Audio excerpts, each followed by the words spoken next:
Good afternoon and welcome to the news. My name is Remy Allen. Ahead of the May 29 transition, the programs for the inauguration of President-elect Bola Tinubu and his Vice President-elect Kashim Shettima has commenced. An investiture of Tinubu as the Grand Commander of the Order of the Federal Republic and the Vice President-elect Kashim Shettima as the Grand Commander of Order of the Niger has taken place in Abuja. Transition documents were also handed over to Tinubu and Shettima at the ceremony. In the meantime, President Muhammadu Buhari has tasked all ministers in his cabinet to continue until May 29, when President-elect Bola Tinubu will be inaugurated as his successor. Confirming this, the Minister of Information and Culture, Lai Mohammed, also noted that the Federal Executive Council (FEC) has not been dissolved. There were media reports that the Federal Executive Council has been dissolved, which according to the minister is not correct. He urged the public to ignore the news as they have been directed to work right to the end of May 29. Minister of Works and Housing, Mr. Babatunde Fashola, will today flag off the reconstruction of the Akure-Ado-Ekiti Road in Akure. The new contractors handling the reconstruction of the road have already mobilized to site ahead of the official flag-off. The Federal Executive Council at last month re-awarded the contract to two new contractors for a combined sum of 95.9 billion naira, so the project could be simultaneously taken from Akure and Ado-Ekiti to speed up completion. Still on transportation, the approval of license for Ondo Deep Sea Port has been lauded as a move which will facilitate massive turnaround of the state's economy. The Federal Executive Council gave the nod for the development of the Ondo multipurpose port at Erona Ogboti in Ilaje local government area earlier this week. Osrc Zaid Aribisala sought the views of a cross-section of people about the development. The report. Deep Sea Port is everything to the state and is even everything to the country.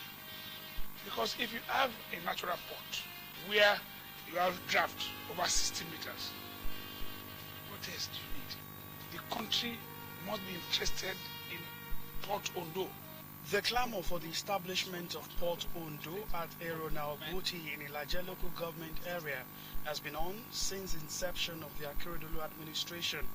The proposed $1.3 billion multipurpose deep sea port project is expected to create job opportunities for 20,000 people in the state. The Minister of State for Transportation, Prince Ademola Adegoroye, who briefed State House correspondents after the meeting of the Federal Executive Council, said the project will be executed through a public-private partnership agreement at no cost to the federal government. While speaking on the development, a monarch and business owner in the state, Oba David Olajide, said it will improve trade and commerce, create job opportunities, and attract foreign investors. Very exciting because it's something that we have been waiting, we have been looking for, we have been fighting for long.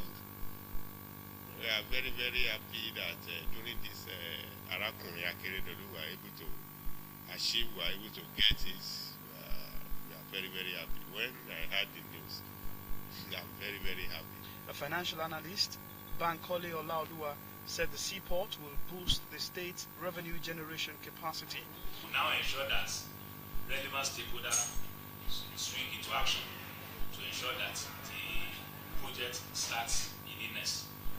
You will recall that the state government has done a lot on the port before this approval. There's a lot of things that actually has to be done, like environmental impact assessment and the business outlines. All of these are what the state government has done that enable us to reach the milestone that we have reached now. Olaoluwa advised residents to place premium on harnessing the opportunities by being grounded with technical skills. A lot of people will be gainfully employed as far as employment opportunity is concerned. And don't forget that this kind of people that are engaged, they will also be paying tax to the state government. Even all the efforts that is generating a lot of revenue. And don't forget that this current administration has done a lot in ensuring that we have a sort of fiscal sustainability in Ondo State, so that we are in a position to generate or earn revenue that it will be enough for us to manage our affairs as a subnational government. Our public affairs analyst, David Akiadewu, said modalities and stringent planning should be put in place to get the desired results from the seaport approval and eventual establishment. We decongest the Lagos port. This will make it easy for people who have things to bring to this side of the country to do so without hitch. The rector, Rufus Giwa Polytechnic Owo, Dr. Gani Ogudaunsi, said the institution will not relent in equipping its students with relevant skills for the myriad of opportunities which will follow the operationalization of the seaport. It's going to be a routine in the history of Ondo State, and as a polytechnic that is expected to instill skills into our young ones. Skill is the main thing. We want to collaborate with this great effort and developing our community. The seaport is expected to cost about $1 billion, an equivalent of about 461 billion naira, to be sourced through public-private partnership. Sahid Aribisala, Osrc News. In our related developments, plane for Nigeria Air will arrive the country tomorrow ahead of commencement of operations. The Minister of Aviation, Adi Sirika, while confirming the development, said the Nigeria Air aircraft will land in the country tomorrow as part of processes to commence operations and unveiling of the delivery process. He promised that the aircraft will be unveiled in Nigeria's colors in fulfillment of all the promises made by the administration in the aviation sector. He, however, noted that the only incomplete item is the Aerotropolis, which is the airport city, and is 60% complete. According to him, the groundwork has been completed and are looking to conclude work on the airport city by the next administration. The Ondo State Media Group Personality Engagement Program, the Roundtable, comes up today. The program, which focuses on stimulating rich conversations on key societal issues with newsmakers and those in charge of policy implementation, will be delving into issues surrounding the success stories and challenges of infrastructure development in Ondo State. The Commissioner for Infrastructure, Lands and Housing, Engineer Raimi Aminu, is the guest facing robust conversation from the media group's professionals of both television and radio channels. Time of the program is 3 p.m. and the general public can be a part of this engagement by joining the media group's 3 channels of Osrc television, Orange 94.5 FM and Sunshine 96.5 FM, as well as on the online platforms on Facebook, Osrc TV, on YouTube, Osrc TV Ondo.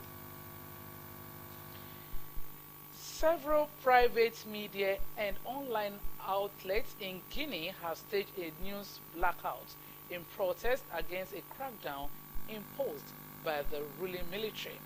This comes as tensions have risen between the army and the opposition in recent weeks. The military overthrew President Alpha Conde in 2021 and has promised a transition to civilian rule by the end of 2024, but the long wait has frustrated civil society groups. Omoshilola Adesoya Ajayi reports. Empty newsrooms, a signal of protest against Guinea's military junta. Journalists from private outlets imposed a blackout for a day. They said the press, radio and online media are being restricted and censored. De 5 heures jusque maintenant. From 5 a.m. until now, I'm talking with you. There is no radio being broadcast, at least in FM band, and therefore TV is 100% down, except Radio Television Guinée, national television. And also, TV is the programs. The programs are down. It's just the music. So for us, it's satisfying. The protest comes after Guinea's ruling military threatened to shut down media that it said undermined national unity. The journalist accused the authorities of closing down 2 radio stations owned by one group and blocking access to websites and social media that the government denies. If the government sees us as adversaries, a kind of threat, I don't know the execution of which agenda, this could explain why you're asking a question about a possible balance of power between the state and the press. What is obvious is that, for more than 3 decades, this press has made gains that's not ready to lose, to give up in favor of any leader. Some people in the capital see the blackout as a legitimate response to wider crackdown on dissent. The press is the 4th power. The press plays an important role in society, as it is the voice of the voiceless. I don't think it's good for the population or the state, because journalists are our sources of information. Guinea's army took power in 2021 after overthrowing President Alpha Condé. It promised a transition to civilian rule by the end of 2024. But the long wait has frustrated the opposition and civil society groups and triggered a wave of protests against the government. The military has since banned protests and detained some opposition leaders and activists. But journalists are hoping their blackout will put pressure on the junta to let them work more freely and restore a greater degree of transparency and democracy to Guinea. But the journalists are hoping their blackout will put pressure on the junta to let them work more freely and restore a greater degree of transparency and democracy to Guinea. Omoshiniola Adesoye Ajayi reporting. Hospitals in Sudan desperately need to treat those injured in the ongoing fighting, as well as patients who require vital care. Kemisola Ojomo has details. Normally, our Bakri brings a mother to a renal dialysis center twice a week, but since the start of fighting, getting access to a hospital with the needed facility has been difficult. Since the start of the war, the health facility we do the dialysis in closed. We went to another hospital and started there, but they were only able to do the dialysis for 2 hours. We tried several others, but Khartoum North generally has no power or running water.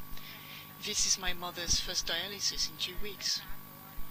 Most of the patients in the dialysis ward here in Eno Hospital in Omdurman City have traveled to get help. The fighting has led to most of the 29 hospitals in Atom unable to function. Healthcare facilities have been under pressure since the start of the conflict. Some have had to turn away patients because they don't have the space or medicine to treat them. Others have closed their doors out of fear of being caught up in the fighting because of damages to their buildings. This hospital is one of the few remaining providing renal treatments to patients, but the staff say they may not be able to do so for long. Patients who come in need dialysis 3 times a week, can only get 1 session, and even the dialysis is changing here due to a shortage in its needs. We don't have enough dialyzers or artificial kidneys. Today is the last day for us to treat kidney patients. We don't even have tubes and gloves. There's nothing left. Medical staffs are in short supply. Volunteers help from the hospital's operation. I'm here because of my sense of responsibility and nationalism. This is my country and this is the least I can offer. The people who come here are our friends, brothers, neighbours, and even if we don't know them, we're all the same blood, so we all need to stand together.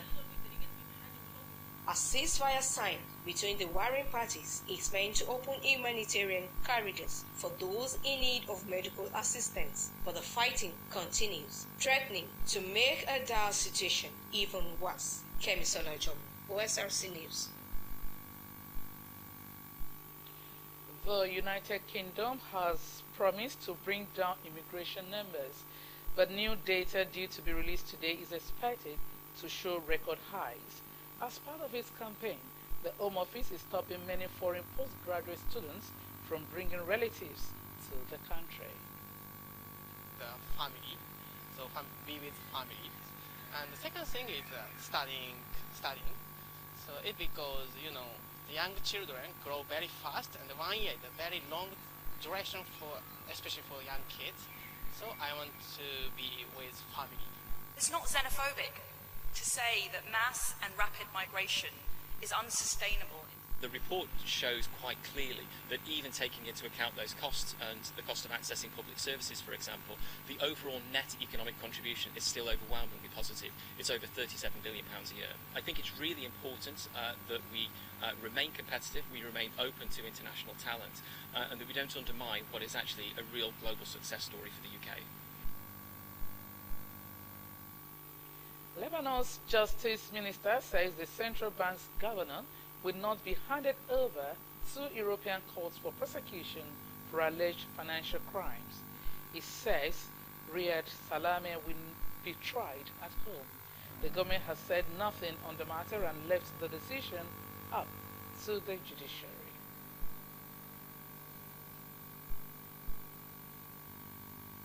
There's been a culture of total impunity in Lebanon for those with power.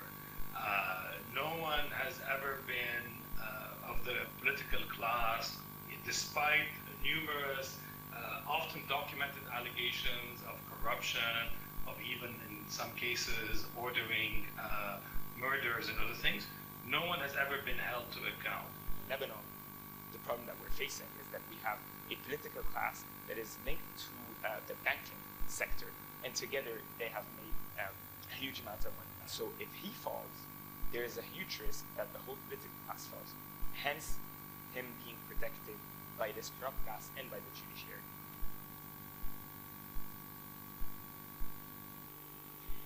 India is one of the world's biggest polluters, burning vast amounts of coal to generate electricity. But Prime Minister Narendra Modi has pledged to cut emissions to net zero by 2070. The government is investing in renewable energy sources, especially solar power, with the Ministry of New and Renewable Energy saying India has more than 60,000 megawatts of solar capacity. Odwayo Sawyer reports. This maternity hospital in India's southern city of Raichur is busier than usual. The government facility, where about 600 babies are born every year, is no longer hampered by an erratic power supply. After installing solar panels, deliveries go smoothly and vaccines and medicines are stored safely at controlled temperatures. Before installing solar panels, we often worked in darkness. Raichur has lots of power problems. We had no electricity for 4 to 5 hours a day. We were delivering babies using torches and lamps. The hospital is one of 250 medical facilities in the district in Karnataka that runs on solar energy. Each panel was installed by a non-profit group for a once-off fee of about $8,500. The shift to clean energy is not just cutting emissions, it is also cutting costs. When solar is installed, I observed 2 times, it's more of 50% reduced. So small businesses are taking this cue and connecting to the solar grid, and so the thousands of houses. Nearly 30 million people are in rural India lacks to the access of electricity. So promoting of this such kind of electric clean cooking, or even the wood-fired chula, which is not result in a huge government subsidies and substantial health and environmental hazards. So solar power here offers an opportunity to bridge this massive infrastructure gap. India's population of 1.4 billion is largely dependent on coal, the dirtiest form of fossil fuel for electricity. But in recent years, the government has shifted towards a more sustainable future. Expenditure budget that Government of India had came up of in 2023-24, around 49.7 billion was allocated for the grid interactive solar rooftop projects, and 19.96 billion for solar-based water pumping systems, and 3.61 billion for off-grid solar power projects.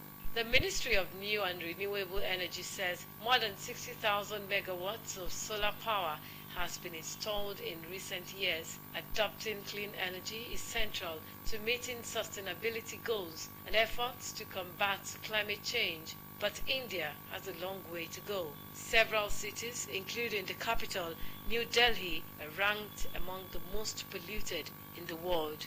Odwayo Sawyer, Osrc News. Supporters of jailed WikiLeaks founder Julian Assange have held a demonstration in Australia. The event follows a diplomatic push by Canberra for his release. It's not just Julian who has lost his freedom, but all of us. Because in order to keep Julian in prison, they have had to corrupt their own rules and their own principles. It's about Julian Assange, of course, but it's also about press freedom, all our freedoms, and the fact that he exposed a crime that I was horrified about, and he's the one in trouble. He's the one in prison.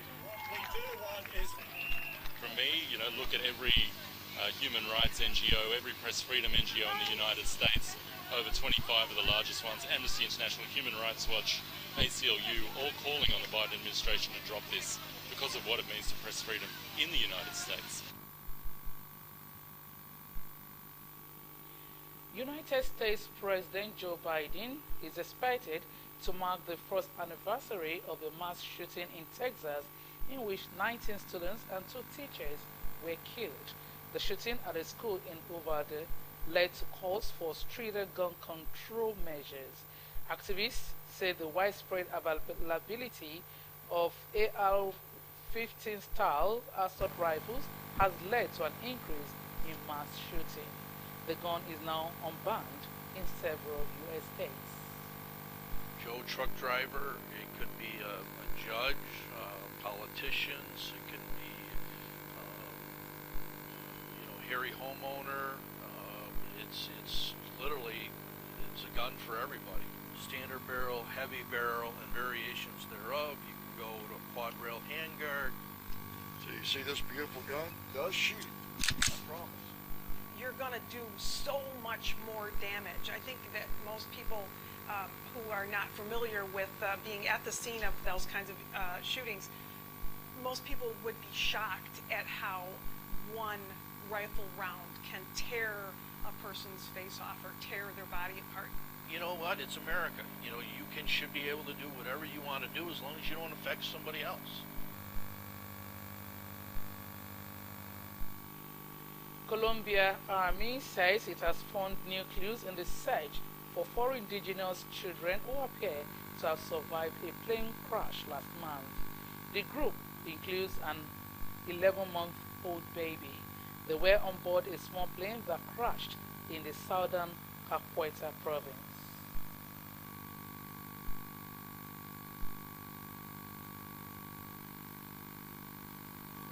We found a makeshift shelter for 3 people, and we found a used diaper, a pair of blue shoes, which we can assume belongs to the 4-year-old boy, and a path that gets lost after 100 meters to the southwest of our search area. So we know that the 4 children were alive after the crash of the aircraft.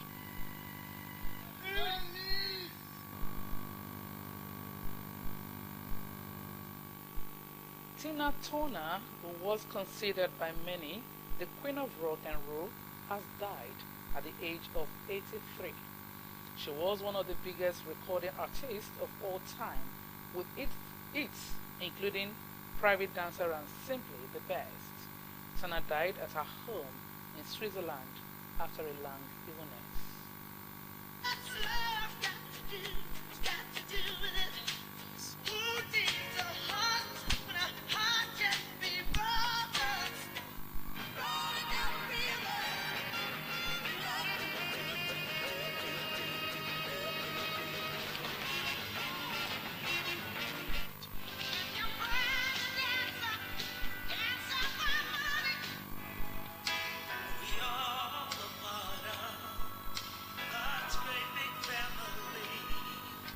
If they're still giving me awards at 81, I must have done something right.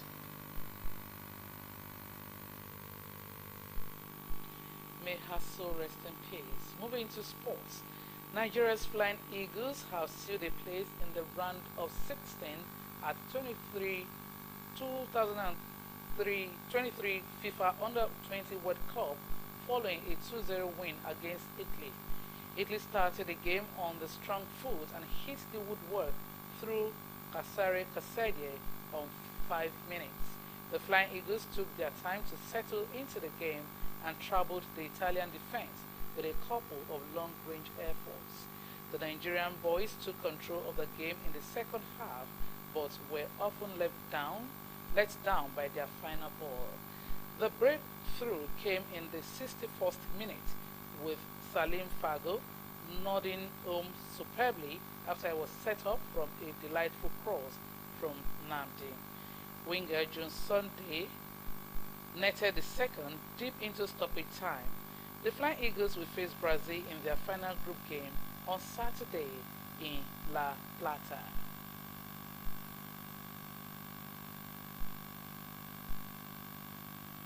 And with that sports story, we conclude World at Noon. Thanks so much for watching. Good afternoon.